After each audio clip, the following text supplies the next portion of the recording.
I've met a bunch of new people, like, I'm good friends now. I never, like, not even the whole thing. It's like, I did not know they existed. And like, yeah, like, I knew this other guy. And it's like, oh,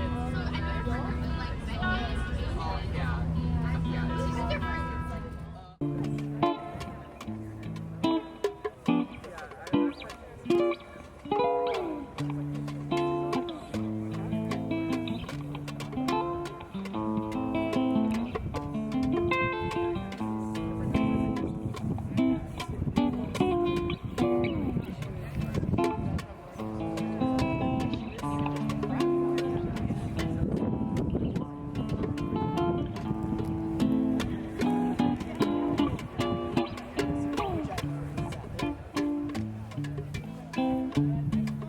The 2 years of active fracking was absolutely horrendous. The noise, the smells, the technology that made giant trucks carrying fracking fluid thinking that they could come down this street and access the drill site. So I had dangerous chemicals coming down my street, sometimes at 1 o'clock in the morning. I called the operator one time and said, hey, 1 a.m. Sunday morning, there was a big truck. They said, oh, that's not ours. You must have had a lumber drop somewhere on the street. I got out in my pajamas and watched the lights of the truck at 1 o'clock in the morning go all the way down across 66, come down County Road 3, and I never saw it come out south of here. I'm not a detective, but I'm pretty sure it went to that site. It got to the point that all the neighbors here would help me chase down these trucks. I would take pictures of their drivers, their license plates, and their CDOT information on their doors. But the drilling was extremely noisy. It was constant. There were methane flares. In a lot of my testimony that I've given, I have likened it to a combination of a cross between Godzilla and some ancient beast, and you just never know when the beast is going to come out and start spewing fire and flames and noise all over the place and rumbling the ground. That was the hardest part. You'll see here on the fence line, there's a solar panel there that drives the electricity for these sensors that the city of Longmont has set up to measure for volatile organic compounds. I have also had the Department of Health has come and brought their mobile lab here approximately 4 times over the 2 years during the drilling, and they'd leave it here for several months. And they had much more analytical equipment that could pick up the much lower levels. As a matter of fact, they did publish a report. There was a benzene spike from the site in December of 2021, I believe. I have a copy of that report. I don't know. I don't know what I'm breathing every day. I don't know what's going on over here. I can't tell. You can't always smell everything, but those things are in the air. So it was a very difficult 2 years of active drilling where we literally lived inside. I did not come to this property so I could be holed up in my house with all my windows shut. I like to be outside. I have my animals. We do a lot of things outside. Well, planted everything out here. Spent a lot of time outside. But we were literally sequestered inside our home for 2 years. And now, even though when things happen and I report a lot of complaints, I talk to the inspectors. I've talked to the Oil and Gas Commission, now called the ECMC. Even though I witness things and I have discussions with the operator, their standard reply is, there's nothing abnormal going on at the site today. There is no unusual activity going on the site today. They've had 2 spills of oil. One was in March of 2023. You can look this up on the ECMC website. This isn't anything. You can confirm my information. And then again, just on April 15th. Now, it's 3 to 5 barrels. I don't know how much that is. I don't know how dangerous that is. If it rains or water comes down, where does that go? Does it go in the ditch that's in the back of the property? I don't know. I don't know where it goes. I find that the oil and gas industry is very secretive about what they do and what they want you to know. Much of the information kind of falls on deaf ears, and action is rarely taken. So that's kind of what it's like to live next door to this. This is they took down the temporary sound wall, those big ones you see around, and they put up, these are permanent sound walls around their compressor houses. But as you can tell right now, I say this is like that quick trip they built out on I-25. It's like they're building something all the time, only nothing ever gets built. Last night I was sitting on the deck because it was really hot out before bed, and all I could hear was backup noises from heavy equipment. I'm like, who's working at 9 o'clock at night? It's getting dark out. But that's the kind of thing. I never know. There's some pump that they have to run all the time now that squeals so hard that it like makes my ears hurt.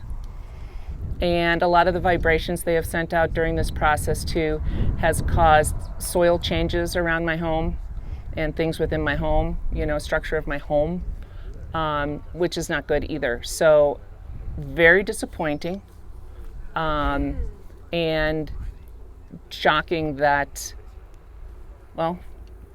nobody cares. My name is Andrew Klooster. I work with an organization named Earthworks, and I'm going to try to be quick because really I'm going to try to let my camera do all the talking for me, because that's what you're all here to see anyways. You don't want to listen to me blabber on. But what this camera is a specialized piece of technology that allows us to see. So you listen to Kathy's explain her experience of trying to get some accountability for this operation that she was living next to and the impacts that she was experiencing. And one of the things that is common across Colorado and across the nation with people who live on the front lines of oil and gas is you may be experiencing impacts, but you're not going to necessarily see the compounds, the airborne pollutants that are causing those impacts. And that makes it very hard as a community member to advocate for yourself, because it makes it very easy for the industry to dismiss your concerns. So this camera allows us to see the major pollutants that come off of a facility like this. And those pollutants are methane, which is a major greenhouse gas. It's much more potent than carbon dioxide at warming our atmosphere and leading to climate change. But it also includes a host of other pollutants like benzene, toluene, which are carcinogens. And so if you're exposed to those directly, especially over a long period of time, it could have very severe consequences for your health. It can also have severe consequences for your health to be exposed even just momentarily, depending on how sensitive you are if you have respiratory issues. So, a facility like this, the pollution that comes off of a facility like this can impact the residents who live nearby. It can also impact everyone on the Front Range because it contributes to our poor air quality and the ozone issue that we all experience. And it has a global impact because we're all suffering from the consequences of climate change. This thing just cycles on and off. It's been cycling on and off since we've been here. And so when it's not running, there's maybe not any pollutants coming out of it. When it is running though, stuff is coming out, escaping into the atmosphere, and it just depends on where the wind's blowing as to where it's going to land. And it cycles on and off like that because what these flares are supposed to be doing is controlling vapors from those tanks. Those tanks that all have those pipes run to the flare. They're supposed to control those vapors, but these flares are never actually doing 100%.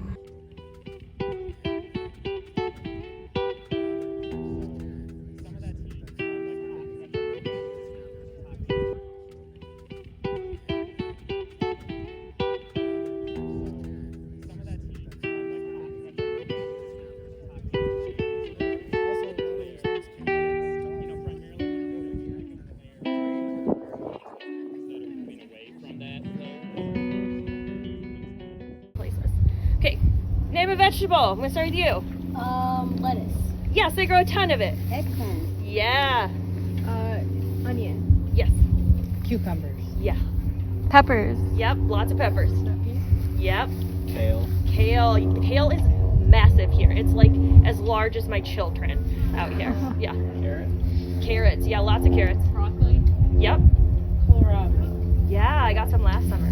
Cauliflower. Yep. Potato. Yeah, potato.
gracia pa' aquí, pa' arriba, y arriba, y arriba.